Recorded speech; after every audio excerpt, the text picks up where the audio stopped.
Is your mask up all the time around certain people? Because if that's the case, reevaluate that relationship. Set some boundaries. Find some other people. Recognize the opportunity to learn from yourself about what it is that drives you toward that perfection target. It's super important that you honor your own boundaries, because if you don't honor them, you are giving other people carte blanche permission to also violate them. We're not meant to be perfect. We are meant to be real.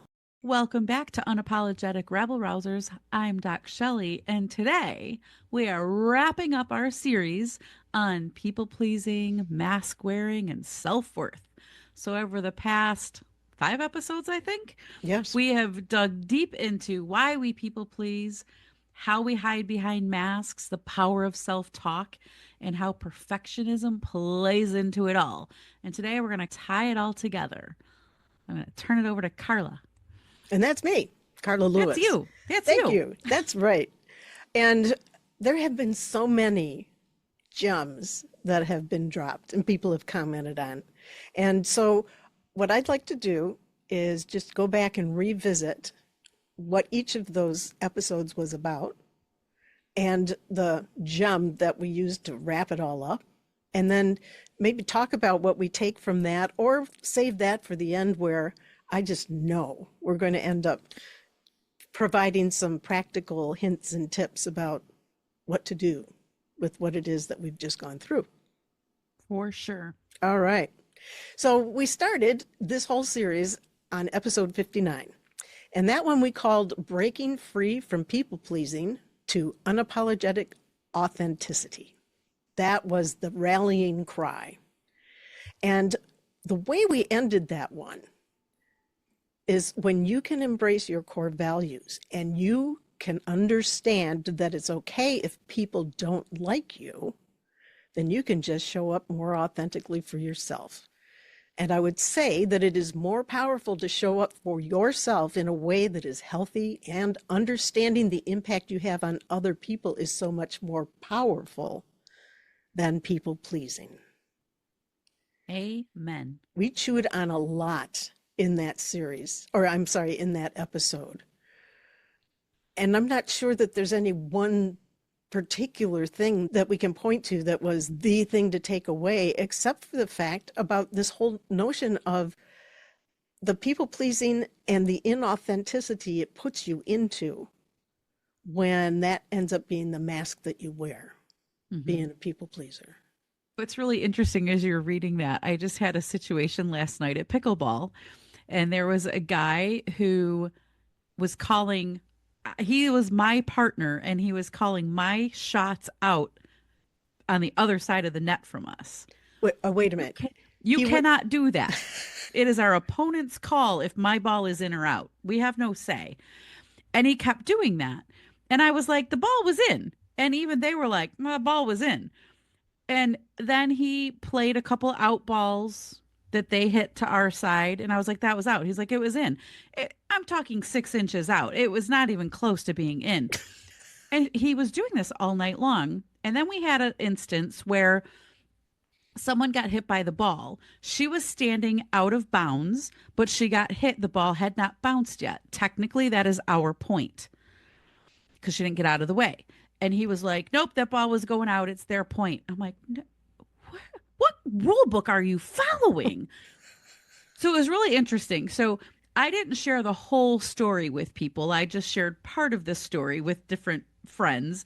And they were all like, oh, I would have told him. I would have done this. I would have done that. Okay, big talker. Sure you would have. So I was like, I'm on the pickleball court. It's generally a very friendly place. I had some words with him in private, and I told him that he was being incredibly rude.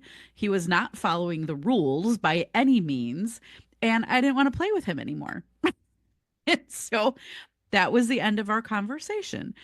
And it was just really funny to me how many people were like, oh, well, I would, like, they get their feathers all ruffled up, like they were going to like fist fight the guy. And I'm like, I know the three of you would have never even said a word to him. Y'all would have just been like, oh, it's okay. It's okay. It's fine. It's okay. I Yeah, know but he's cheating. But when it was my story, all of a sudden they're all like, "Rah." So it's just kind of funny as I'm thinking about what you just shared, mhm. how easy it is for other people to tell you, well, this is what you should do. This is what I would do. I call bullshit. That is not what you would do.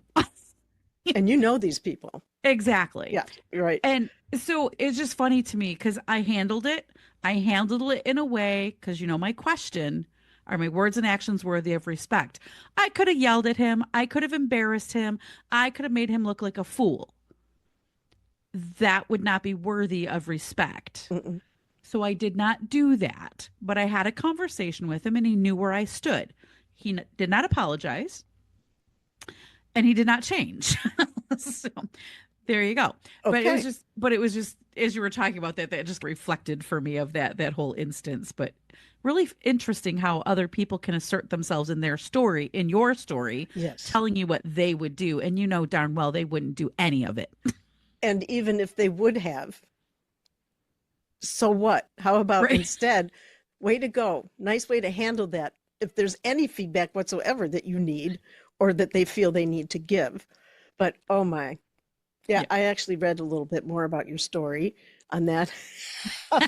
And I see that somebody else commented back in Yes. support of you. Yes. Yeah, but oh my gosh. Okay, well, thank you for sharing that. And I always thought of pickleball as something that was just not that it's not intense and competitive, but not mean and underhanded. So Yeah, there you there's go. always one or two. There, I guess so. Which will take us then to the next episode we did, which following again along this path. And this would have been episode 60. And it is about the masks we wear. Masks So we wear. we were picking up on the notion of authenticity and being able to just be true to ourselves and not be performing. And how we rounded that one out was why this mask is even in the situation. What is it serving? How is it serving me? And how is it not serving you? How would things be if you just left it off of a given time? Being real is more important than being perfect. And I think if you find that there are certain people that cause you to put on your mask, maybe you need to choose some different relationships and choose relationships where you can show up and be your authentic self, and people will love you through that. That's some sage advice right there. I'm thinking so. I'm thinking that's probably why we highlighted it. It was just, it's, these are good questions. And I'll remind everybody that at the very start of this entire podcast journey, we were driven to give voice to things that maybe weren't getting a voice, but for certain, giving voice to things that needed to be talked about. That's what makes all of these lessons so very fun for me is we're talking about things that matter, things that can make life challenging and that challenge our approaches, our own thoughts about things. So anyway, there we go. That choosing relationships where you can show up and be your authentic self and people will love you through it. Yeah, I think that is so important because you just think of the emotional toll it takes on you to show up inauthentically. When you're wearing that mask, you're hiding yourself. It's exhausting. We shouldn't do that to ourselves. Or to the people we care about, for sure. Hmm. I know that there are situations where it's just going to be more comfortable to put that up. But the comfort is really a false sense of security because you're lying to yourself and to those around you by hiding behind whatever that is. There's a big reason why. And by just putting the mask on, we're just ignoring the fact that that's a question we still have to answer. I agree, and I think there is a little something to self-preservation at some point too. Sometimes it's just easier to put the mask on, Agreed? and I think that the problem is when the mask is up more than it's down. None of us are ever going to be mask free, right? Mm-hmm. And so really think about how often are you putting those masks on? And to the beautiful wrap up there, are you doing that around certain people? Is your mask up all the time around certain people? Because if that's the case, reevaluate that relationship. Hmm. Set some boundaries. Find some Yes. other people. Yes. Find your people. Find where you can We be all have yourself. them. Yes, we do. Thankfully. We met from that episode, we went to number 61. And this was the link between people pleasing and boundaries. And if people pleasing is the behavior, then weak and potentially non existent boundaries are often the reason. And we wrap that one up with, how much strife would you remove from your life if you were firm on the boundaries that you will set and honor and respect? And I think the notion of respecting the boundaries, not just of others, but of self, being honorable and respecting that, and expect that the people around you who matter, will honor and respect them as well. And it starts with you. Indeed. Yeah, I think when we talk about setting boundaries, it's super important that you honor your own boundaries because if you don't honor them, you are blanket giving other people carte blanche permission to also violate them. Mm-hmm. Because if I see you have a boundary and you don't know to uphold it yourself, I'm stepping all over that boundary. Absolutely. If it serves me, I'm going to step Well, all over yeah, it, right? exactly. But yeah, so really think about that. And when when I first started setting boundaries with certain people, they didn't like it because my lack of boundaries benefited them. And those people are all still in my life. They all still matter. And I uphold those boundaries and they got used to it. It's all good. My relationships didn't end because I set a boundary. It was a matter of managing the change. It was managing for self first for you Mm-hmm. to be understanding and true to those boundaries, and then helping the others understand that while they weren't the same as before, they were now in place and they were going to stay there. Exactly. So you got to think about those areas in your life where even just a small boundary would make a big difference. And you had Yes. encouraged us all in that to say, dude, start small. Start small. Yeah. Don't set out to change the biggest violation you have, setting yourself up for disaster. No, Start yeah, small so that you can get used to setting your own boundaries and holding yourself accountable to those boundaries. And as you get comfortable, like if you've never set boundaries before, it's uncomfortable. It's no doubt about it.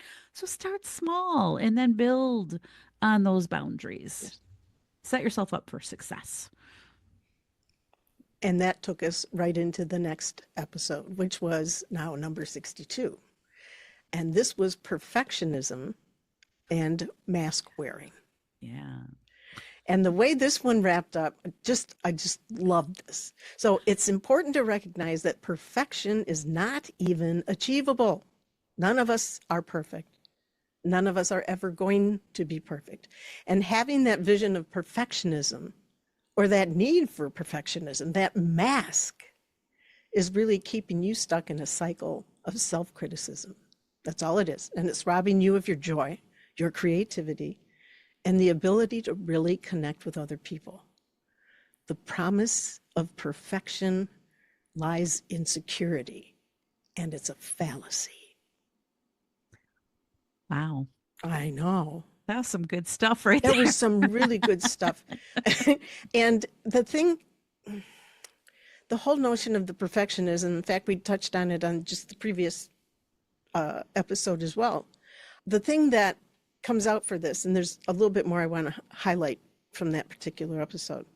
Recognize the opportunity to learn from yourself about what it is that drives you toward that perfection target. And then pick something, like in the last episode, right? Find something. What is driving that? What's driving that move toward perfection? And then holding yourself back until you think it's perfect. Find just one element of that and do some kind of a ceremony to let it go and see what happens. First off, it'll be okay. We can tell you that. Right. Yes. But more importantly, it's releasing you from some weight that you don't need to be carrying. It's just going to hold you back. That's not what you want. And we are fairly certain if you're listening to this podcast, you are in some way, shape, or form unapologetically a rabble-rouser. So let go of the stuff that's not serving you in that. Yeah. And perfectionism is one. We're not meant to be perfect. We are meant to be real. Yeah. Perfectionism fuels inauthenticity. It really does. Yeah. It prevents us from showing up as we are, being real. Being real. Yeah. So then we wrapped up just the episode before, and probably don't need to belabor that one. Let's talk about, okay, kids, so what? What do we do now? What's next? So let's talk about that. Yeah. So we've talked about, through all these episodes, we've talked about different patterns that you should start to pay attention to, that you can notice. And yeah, so now what is a great question. So how do you actually put this into practice? And I think, as with everything, we've said this, I don't know how many episodes, awareness. Start noticing where you are defaulting to your people pleasing tendencies. Start noticing when you're putting that mask up. Start getting curious about why you're doing it. Are you doing it because you want to achieve something? Are you doing it because you want to avoid something? Are you doing it because you want to, like, you feel you need to because you're protecting other people? You feel like you're in charge of their emotions. The list goes on and on and on. Yeah. Start to notice what your default pattern is. Why are you people pleasing? Why are you putting the mask on? That will help you then think about different ways that you can shift that thought pattern. I like to call it small, brave acts of authenticity. Small, brave acts of authenticity. Love it. So think about how you can change that opinion. You can set a small boundary. You can take that mask just a little bit down and let yourself be seen. You be seen, not the mask. I think that I just want to emphasize that notion of starting small. Yes. Because while there's greatness in small things, and in fact, in She Rises, in your podcast, there you talked about that. You talked about how small steps, small starts matter. Mm-hmm. They matter. Big ones are made up of small ones. So nudge it forward. Yes. But please nudge. Nudge. Yes. Every little tiny step matters, and it adds up to big results. Mm-hmm. That's actually the theme of the next book that I'm writing, is one small step. Oh, neat. Oh my gosh. Spoiler alert. Spoiler alert. Fantastic. Yeah, it's funny because it's come up so many times, and it's another one of those books that's been in the back of my head for a long time. And now it's, yeah, this is starting to make a lot of sense now. So it's in process.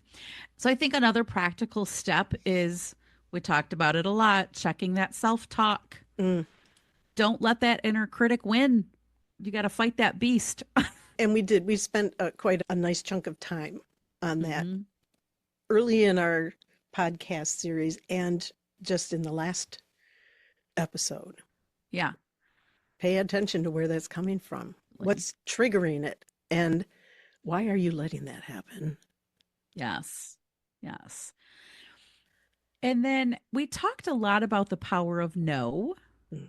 So I would encourage all y'all to set a no goal. Okay. And by that, I mean say no at least once the week that you're listening to this episode to something that does not serve you. Don't over explain it. I know you've probably trained people in your life for a long-winded explanation, but just try something like, no, that doesn't serve me today. No, I can't go. That's it. You don't have to just do a hard no, even though no is a complete sentence. Right. But you can give a short No, that doesn't serve me today. No, I don't have the capacity for that. Just no, and no more than 3 or 4 words after that. No. Try it out. I think it's an awesome exercise because there's something that feels almost abrupt with no. No. And while it is a complete sentence, the fact that we probably have trained people around us to expect more, to be able to Mhm. know that they can push and they're going to do that because they've learned in the past they can. And if they keep haranguing you, you will finally say yes just to shut them up. But So true. I, the point is that being able to say, no, this doesn't serve me right now. No, But this why isn't going to not? work. Look, I need it to be okay with you that I'm saying no. So by maybe practice some of those kind of phrases. If there's a particular situations where you know, KNOW, you know that you're going to be wanting to say no, practice some of those, just like you said, Shelley, 3 to 4 words, if nothing, if anything is needed beyond no. But practice it. We've talked about that as well, being able to Hmm. rehearse. So you're not reacting, you are responding from a place of informed notions. You've already seen yourself in this situation and you've already exercised those muscles to be able to say, no, this doesn't serve me right now. Hmm. Yeah, exactly. The more you get comfortable saying no, the better you get at it, the better you get at saying yes to yourself. Mm-hmm. So, Powerful activity. yes. And then my last practical step, and then I'll see what others you might add, is this is bold and crazy now. No. Celebrate imperfection, not perfection. Celebrate imperfection. You could even go so far as to post on social media something that you did imperfectly and you did it anyway. What? You didn't die and you didn't get pregnant. You know, Exactly. the first time I ever heard that was, I think, 2 episodes ago when you and I were talking, and thought, oh my God, yep, it's 70. I'm sure it's going to have to be really immaculate, but more than that. But anyway, I'm going to cut that all out. But being able to say, look, I did it. It didn't go according to Hoyle. It didn't go like I planned, but I tried and or I made it, Yep. whatever it is, celebrate it because that's you stepping out from behind that mask for that one moment just to say, oh, look, it's still me. I'm still who Exactly. I was before I made the mistake or did something imperfectly. And I'm okay with that. Right. As you were talking, I just had this reflection. So I golf sometimes with my aunt, and I am not a very good golfer. I try. She's a great golfer, and every once in a while I'll hit the ugliest shot, and she'll go, "That was ugly, but it was useful." So as we talk about celebrating imperfection, that phrase was just going through my head. That was It's ugly, but it was useful. so you can have fun. And if it wasn't your aunt who you love dearly and you travel with, She's the and best. I love yeah, her. Yeah, she's absolutely the fantastic. best. There are other people who could say that and it would be very biting. You know, it's really important to know who it is you're Know your having that audience. kind of fun with. Yeah. Yeah. Yes. I laughed so hard the first time she said that to me because it was a ugly shot, but it somehow landed wherever it needed to land. But it was got there in a really bad way. But it was funny. She says that a lot when we golf because, like I said, I'm not a very good golfer, She but I loves your have fun. company. Yeah. Yeah. And you're useful. Yeah. Okay. I don't know that there's anything else I could add to what you've already shared, Michelle. So I'm thinking that if there are some things that came out from this series, or even if you didn't listen to the rest of them, but you listened to this recap and an opportunity to really do a crash course in what we've been looking at for the last 5, 6 weeks, if there's something that came out of this that's helpful for you, please share it and please let us know. Let us know if these insights and these conversations that we have are serving you. And if they could serve you better, what would that look like? I'm Carla Lewis. I'm DocShellie. Remember, change doesn't happen overnight, but every small step you take toward authenticity matters. You don't have to prove your worth because you already have it. You don't need to be perfect. You just need to be you. I'm DocShellie. We'll see you next time.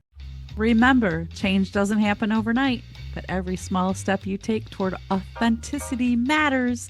You don't have to prove your worth because you already have it. You don't need to be perfect. You just need to be you.